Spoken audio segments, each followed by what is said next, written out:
ప్రాణం కన్నా ప్రేమించిన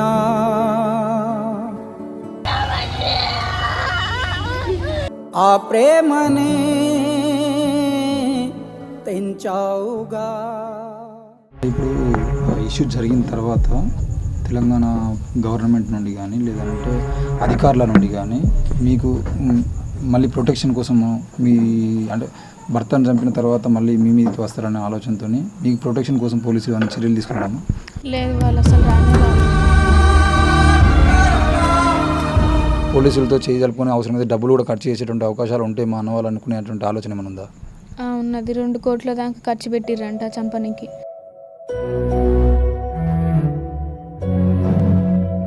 గుడి మీద కూర్చోగానే వెనకంగా గొంతు పట్టుకుండు, కాళ్ళు చేతులు పట్టుకొని కట్టేసి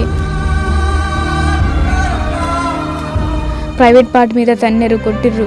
ఇంకా మీకు అనుకుంటున్నారా ఒకవేళ బైర్ మహేష్ కానీ వాళ్ళ నవీన్ కానీ లేకపోతే ఇంకా వాళ్ళ కుటుంబ సభ్యులు కానీ ఎవరైనా మిమ్మల్ని కూడా బెదిరించే అవకాశం ఉంది అనేది మీకు ఉంది? మాకు భయం ఉంది. మీరే చూసుకోవాలి తండ్రి. ఈ కేసుకు సంబంధించిన విషయంలో ఇంత నిర్లక్ష్యం వహించడానికి పోలీసులు ఎందుకు పూనుకుంటారు? మాలబంటి కేసులో ఫాస్ట్ ట్రాక్ కోర్టు నియమిస్తామని ప్రకటించాలి. సామూహికంగా ఈ రాష్ట్రంలో మెజారిటీగా పాపులేషన్ మాది.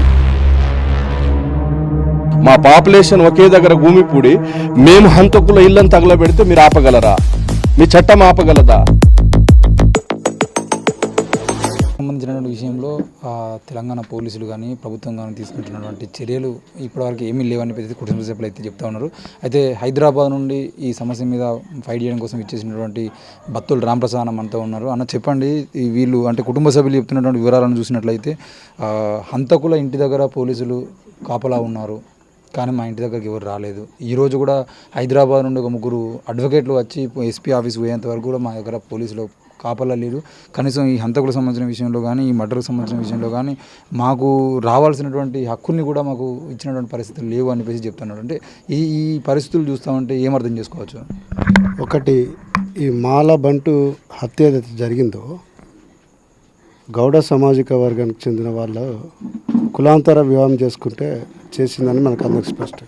కానీ నేను ఒక యాక్టివిస్ట్గా ఎస్సీ ఎస్టీ అట్రాసిటీస్ మీద ఒక 30 ఏళ్ళ నుంచి పనిచేస్తున్న వ్యక్తిగా ఈ హత్య వెనుక రాష్ట్ర ప్రభుత్వం ఉందని గట్టిగా చెప్పదలుచుకున్నాం. ఎందుకంటే ఈరోజు అరెస్ట్ అయిన 6 మంది మీద క్రిమినల్ కేసులు ఉన్నాయి.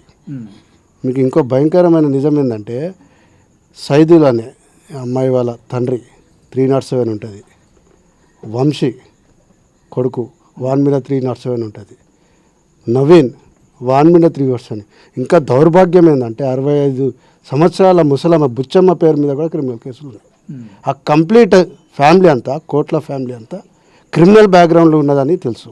ఇక బైరు రమేష్ సంగతికి వస్తే 9 బైరు మహేష్ అనే వ్యక్తి మీద విషయానికి వస్తే 9 క్రిమినల్ కేసులు ఉన్నాయి. Already rowdy sheeter.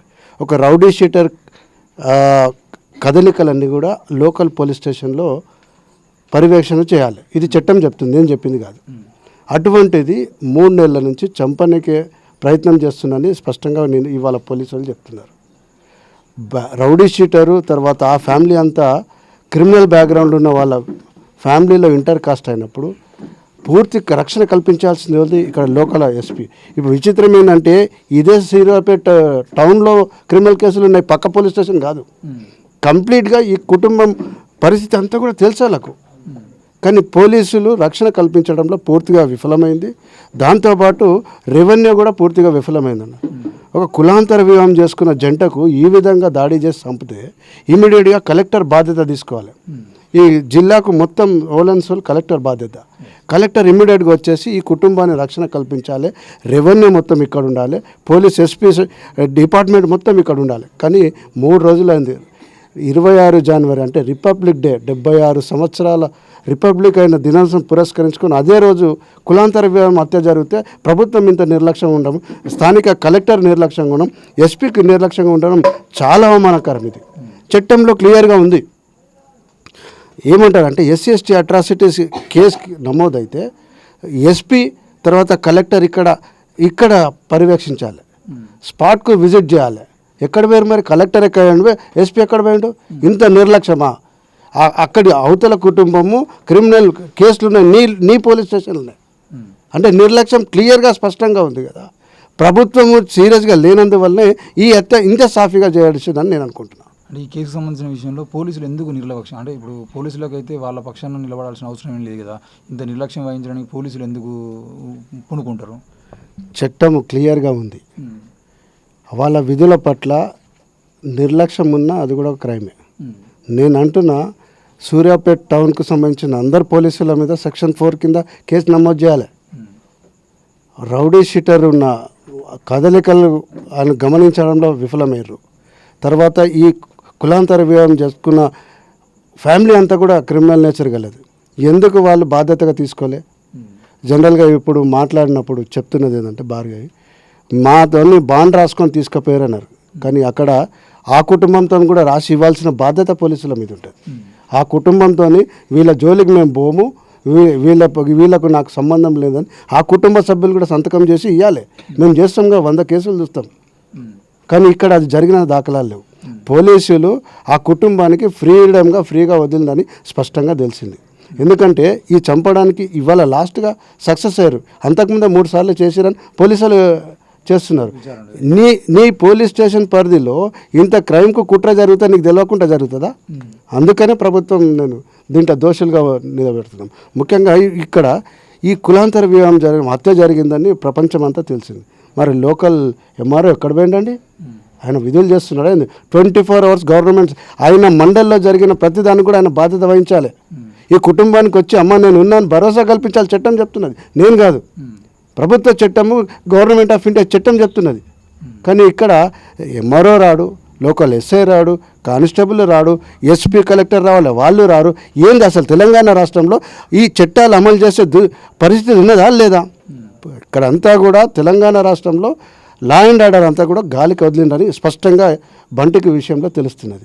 దీన్ని మనం అందరూ కూడా సీరియస్ తీసుకోవాల్సిన బాధ్యత ఉన్నది. ఇకనైనా ఇప్పుడు మీరు 6 మందిని అరెస్ట్ చేశారు కదా, అరెస్ట్ చేశారు, మీ పని అయిపోయిందని చేతులు దులుపుకోవద్దు. రేపటి నుంచి మా దళిత సంఘాలుగా సమాజం మొత్తం యావత్ సమాజం కూడా ఈ సంఘటనను తీవ్రంగా తీసుకొని మేము రాష్ట్రవ్యాప్త ఆందోళనకు కూడా పోతున్నాం. ఎక్కడ పోయింది మీ రెవెన్యూ సిస్టమ్? ఇమీడియట్గా చట్టం GVMS 13 ప్రకారం ఇమీడియట్గా ఈ కుటుంబానికి 3 నెలలకు సంబంధించిన రేషన్ ఇవ్వాలి. 18 ఐటెంలు ఈ కుటుంబానికి ఇవ్వాలి. నిరుపేద కుటుంబం ఇది. ఈరోజు రోడ్డున పడ్డారు.